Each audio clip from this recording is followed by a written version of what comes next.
Hi, this is Isabel Litzler. So I'm answering another question today. Someone asked about which type of education to get an internship in Switzerland and therefore a job. So is there a path or a some type of security by going to a certain school that you get the internships, etc.? Well, unfortunately, I have to say that it doesn't work like this. So it's not like I say, go to this school and you will get an internship that's paid and therefore you will get a job.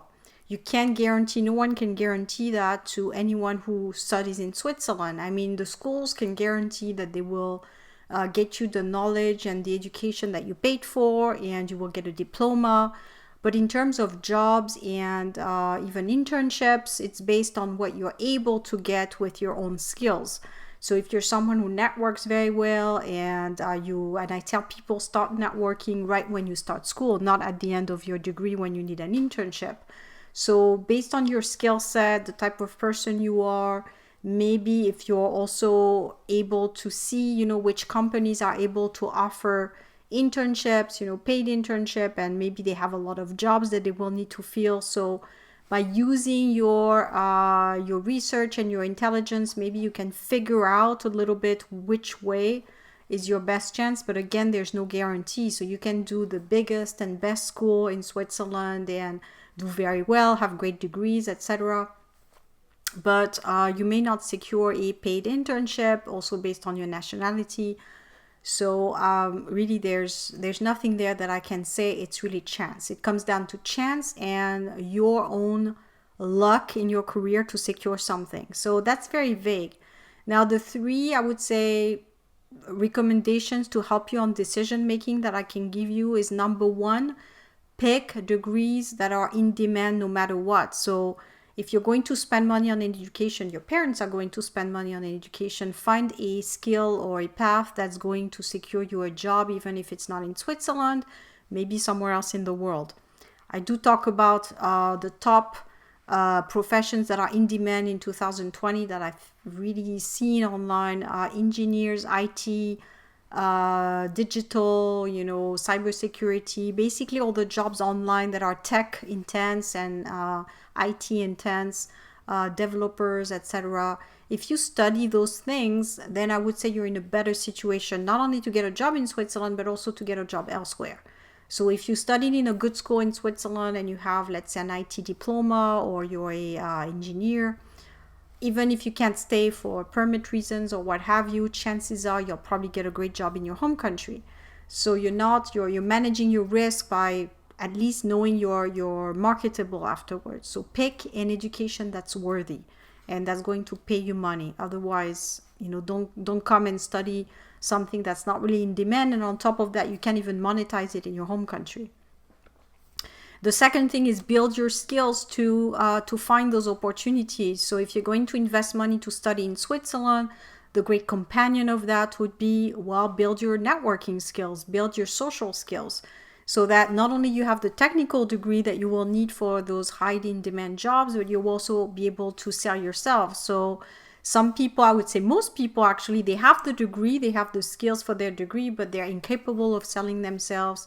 They can't hold a conversation. They don't have the social skills. And this is something also very much the younger generations, the digital native, which I'm not, by the way, because I'm a little bit older. But for the digital natives, I would say probably less than 25 and under, you're probably going to have a lot of questions around these things because you are used to being on the phone or on a computer. So you're not used to engaging with people as much as my generation, where everything was done in person and you had, a sense of understanding whether the person engaged with you or not. So all these unsaid, untold type of things, social skills, I call them, people are getting a little bit less knowledgeable about that. So people are not able to pick up cues of what's going on, even in emails. They don't really understand what to say, etc.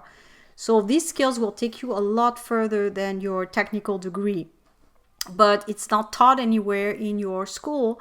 You may have some conferences, you may have some engagement with employers, but you're not going to get full networking training and social skills training type of skill set. So what you want to do with that is definitely say, okay, I'm aware of that now. I need to work on this. I need to understand how to sell myself. I need to understand how to engage with people.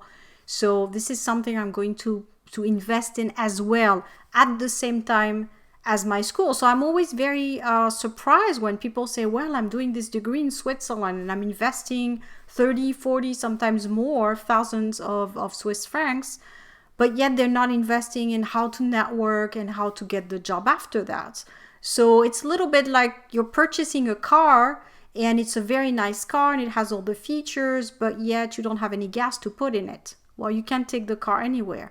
So it's the same thing. You have this great degree from a great school, but if you don't have the social skills and the networking and the capacity to influence, you're not going to get anywhere. So the answer to that question of, what are my chances of multiplying my chances of getting a job is invest in your social skills. Invest just as much as you would invest in your degree.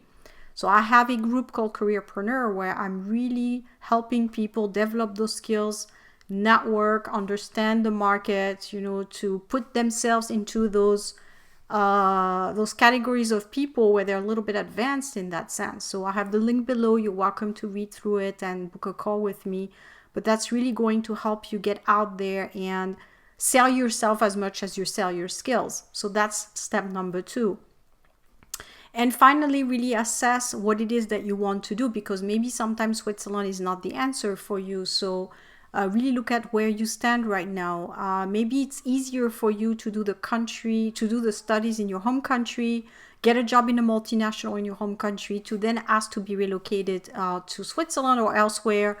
But I think sometimes international relocation is easier once you are in a company than trying to come and just find a job locally, especially right now with the permit issues and immigration, etc. It might take you more of a burden to put yourself in that situation where you invested to go to school, and because of permits and pandemic and all that situation, you're not able to get where you are. So really, again, number 1 is pick a high demand type of education. And if you can't, because it's just not your thing, or you're not ready for those kinds of things that I mentioned, IT, tech and all that, probably the chances are going to be even lower.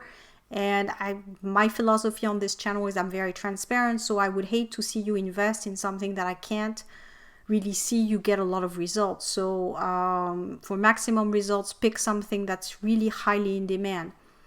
The second thing is you want to invest in your social skills just as much as the education. And thirdly, really the third type of case scenario that you can really look at as well is just stay in your home country, study in your home country, especially if you have subsidized education, because in Switzerland everything tends to be a little bit high in price. If you have subsidized education in your home country, just study there and get the skills at a subsidized rate, and start getting some experience in your home country. And when you're ready, then you can relocate to Switzerland and grow your career, maybe I would say, after 4 or 5 years of experience, you're in a different position as well to negotiate salary, etc. So I hope this video gave you a lot of replies in terms of internships. Feel free to comment below. Did you get an internship in Switzerland? And if so, how did you get it? Thanks.